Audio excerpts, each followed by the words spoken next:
My family enters the nursing home in Cooperstown, and we head to the familiar room at the end of the hall.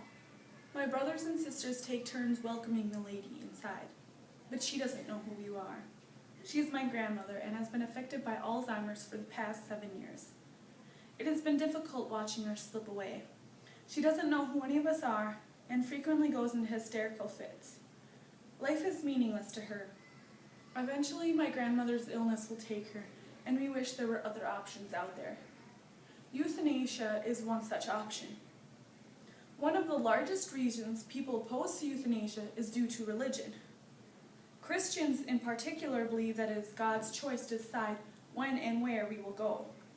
Methodists believe in an individual's freedom of choice to determine the means of death. Due to diversities in religion and the multiple viewpoints on the same topic, it would be beneficial to all religions if euthanasia were legalized.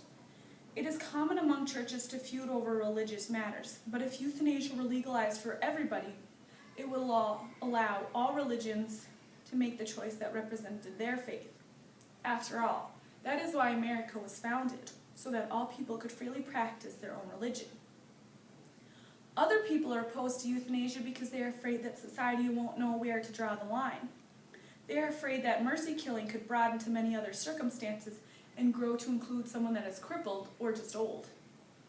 However, we already have a form of mercy killing in our society through abortion. Euthanasia is illegal in all states, whereas abortion is legal in all states in particular forms. These situations range from case of rape, if the child is hazardous to the mother's health, or on request. The famous saying that goes along with abortion is, "You can do what you want with your own body." The same should be true for euthanasia. Euthanasia shouldn't be banned because it is an agreement between one person or the person's family and the individual, if the individual isn't capable of making decisions themselves because they're incapacitated, and their doctor dealing with the person's own body and the choice whether it should remain to function or not. The death penalty is another form of killing in our society. One fear people have for legalizing mercy killing is that making a conscious decision to kill someone should not be the choice of another human. You would be affecting the lives of their family and friends, not just the individual. Contrary to what some people believe, people are already making other decisions to end people's lives. The death penalty is given to people who are thought to be dangerous to exist within our society and can be taken care of by electrocution, lethal injection, lethal gas, the firing squad, or hanging.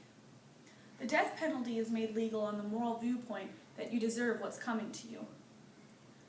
For many people that are suffering terminal illness, their situation is already permanent and their path of travel cannot be changed. Also, the act of using the death penalty to take an individual's life is not an easy process. There are many requirements that are put into place to ensure that the matter is not taken lightly.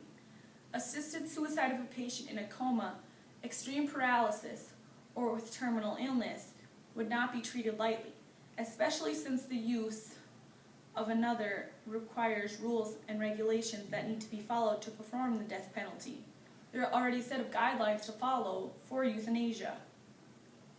By using the guidelines already set in place by the government would guarantee that the situation is legal, as well as taking the precautions avoided to mishandle the use of euthanasia. Furthermore, euthanasia is and should be the object of personal choice. It should not be up to the government to condemn you to life or death. The Declaration of Independence states, "We hold these truths to be self-evident, that all men were created equal, that we're endowed by their Creator with certain unalienable rights, that among these were the life, liberty, and pursuit of happiness."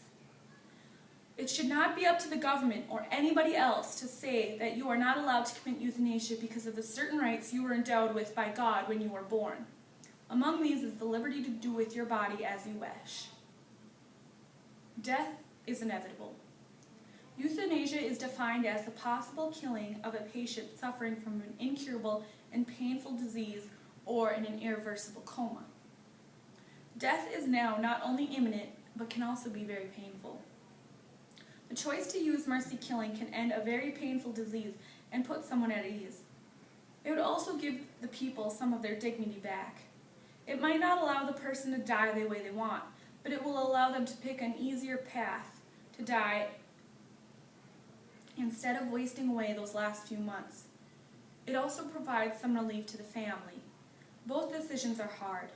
You have to choose between a life of pain and wasting away day after day, or between ending your life or the life of a loved one, but by allowing them another choice to choose, they want to go. Euthanasia is a delicate subject. In one hand, you have the power to end someone else's life. In doing so, the person is relieved of all their past sufferings and is free to end their life in a more dignified manner. In the other hand, if you choose not to allow the person the choice of euthanasia, they can continue to live their life. However, the life they live would be either meaningless or full of pain. A decision this powerful can only be decided by the person or the family. Neither the government, a particular religious group, or anybody else has the right to infringe upon such a life-altering decision.